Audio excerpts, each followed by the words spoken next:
Hi, Simon here, and I'd like to talk to you about sustainability. If you already know me, then you know I can talk a lot about things that I care about. If you don't know me, then welcome. So, I've been on a massive learning curve the last few years. Why? One of the starting points for all this was me trying to work out how to undo all the harm, all the environmental harm that I've caused in the past, which led me to start looking at offsets. And the costs and the CO2e on avoided were wildly variant. And so that started me thinking, well, why is that? How are these things measured? What are the standards that are followed? And that turned out to be, again, very variant. And so that led me to start asking deeper questions like, well, how do we actually measure what we're doing as the right thing, in terms of impact, positive impact, negative impact on the environment? What tools are there for that? What methodologies? And so I started reading, and down the rabbit hole I went.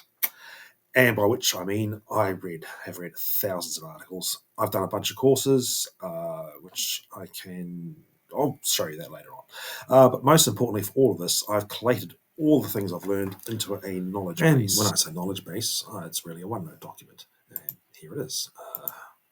There we go. So it's one document divided into a series of sections. Sections have a number of pages, and all I really want to sort of highlight here is that there is just a lot of it. A tremendous number of sections and pages filled with links to articles, like thoughts on those articles. And I'm just really randomly clicking on a couple of pages there. But there we go. That's my knowledge base. And so what, you might rightfully ask, so what have I done with that knowledge base? I've used it to build this presentation, my guide to environmental sustainability. And this is done in a presentation called Prezi. Very neat, very nice. I will take you through the presentation in a separate video, but first I just wanted to, this point of this video is to tell you more about me. Not because I'm into self-promotion, well, only partly. I'm looking for work, but I think it's right for me to set out, who I am, what my biases are, where my information come from. So let's jump into that. Who I am. I've been a long corporate career in IT, consulting, contracting, project management, but I'm over that. I wanted to put something back. I want to use those cross-industry skills I've developed and the various technical skills. I've got my project management skills, planning skills, budgeting skills, team building skills, my background in science, in waste management. I know a fair bit about buildings, and now my education, a lot about climate change. So I want to combine all that and find some way to sort of give back. And I'm hoping that this presentation is a tool to do that, to try and help start conversations and share what I've done. Why do I want to do this? Because I think my personality type, I'm an architect. If you do those INTJ type tests, it tells me I'm an architect. And one of those arrogant things they believe is that through willpower and intelligence they can achieve the most challenging goals, which, to be fair, is something I've done through my past career. This is certainly a big challenging goal, biggest project in history, get us to a circular economy. More on that later. Where am I politically? I'm a teal, I think. If you think of the Australian political environment, they have teals there. So I'm green environmentally, but blue on business. I'm socially liberal, but libertarian. Interesting combination, possibly. So what does that sort of boil down to in terms of my biases? I'm an eco-modernist. I believe in an environmental philosophy which says that we can decouple economic growth from environmental impact, predominantly through innovation. And innovation in all senses: technological innovation, process innovation, rethinking how we do things. We have to rethink how we do things across the board. Every single process we have, in terms of our lifestyles, needs to be rethought and often torn apart and redeveloped in a circular manner. We could achieve sustainability, I also believe, by removing humans from the planet. That will work, but it's not really a good outcome for most of us, really. But my main belief, I think, that drives how I think transition is going to happen is that people will adopt technologies and processes when they think it's in their interest to do so. And that mostly is driven when things are cheaper. You think of the rapid adoption of things like smartphones. They went from nothing to full market adoption in the space of 3 or 4 years. Things like reusable shopping bags. Once we got to a certain tipping point of everyone saying this is a good idea, bang, it happens very fast, very quickly. So people will do it when they perceive it's in their interest to do so, whether that's financial, most of the driver, or let's call it just personal altruism. And similarly, companies will, yes, a lot of companies will want to do the right thing and say they want to do the right thing, but that's the greenwashing side of things. But the primary driver is they'll do it when it's profitable. And that's been very clearly laid out in the most recent COP28, where companies like Prudential are saying, yes, we absolutely will do these things, but we've got to stay in business. And to be competitive, we have to do the profitable thing as well. So the challenge is to make finance, to make climate change solutions profitable solutions as well, i.e., lower cost than the current. Make renewable energy cheaper than burning fossil fuel, which is already happening, hence the mass adoption. But that's what I believe is the main driver which we need to leverage in order to drive climate change behaviour.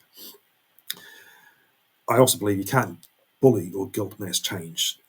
Telling people that they have to, you should do this or you should not do such other things, you might get some traction, but not enough. You're not going to persuade the majority to do things to have a worse lifestyle. It's just not going to happen. And so I think consumer-facing solutions have to be driven by convenience and economics. Yep. I also believe what won't work, expecting capitalism to disappear overnight, thinking that vested interests are just going to give up and go, oh, yes, you're right. Absolutely, that's a good idea. Away we go. We'll stop. Sorry, you obviously haven't been watching the news in the last 40 years. Or, again, like COP28, Saudi Arabia coming out and going, phasing down fossil fuels? No. Just hard no. It just doesn't happen that way. The way to drive that change, again, is to make it uncompetitive, put them out of business. That's how I think it's going to work. I'll let you read through these others. I'm not going to sort of just sit here and talk through every word, much as I could. Just a note about my sources. I've read thousands of articles across hundreds of websites, but over time you sort of learn to sort of see which ones you believe are balanced, factual, and independent, not driven by vested interests. And so this is not my presentation. When I get to it, you'll see there's lots of references in there, not fully cross-referenced. It's not an academic treatise, but I have tried wherever possible to look for multiple sources for any opinion I've got or conclusion. Some of them are behind paywalls, so I do subscribe to things like Bloomberg Green, which is a fantastic site. Daily newsletter, typically something new every day. I do also recommend The Guardian environmental pages. Very balanced. Pointing out the crap the world's in and what we have to do about it, but also has a good focus on innovation. And one of the good things is it's free. And then there's other sites like Ars Technica, probably one you haven't heard of, but if you're this type of site where you're looking for technical commentary on something, you often find there's an article in a it's like mainstream newspaper. A site like ARS Technical will be behind it, actually giving the more technical analysis, and from there you can generally link to the journal article, presuming it's a new publication. And from there you can go around and look for yourself as to what the actual article says and what qualifiers are in the article, which may not necessarily make it through to the mainstream article. So that's the sort of thing I do: drive down, drill down, try and look as far as possible to the background information. And then and some more sites, climate, IPCC, of course, Climate Watchdog, IEA, ECIU, really good infographics on everything about the IPCC, and it's just really good visual presentations. All the data, fantastic. There's just so many, and I need to keep adding to this list. It's a long list, but anyway, some great sites. RethinkX, I would recommend that. Go and have a look at them. A bit wild in some of their predictions, but they've got a great track record of actually predicting what's happened over the last 15 years. They started predicting 15 years ago, on track.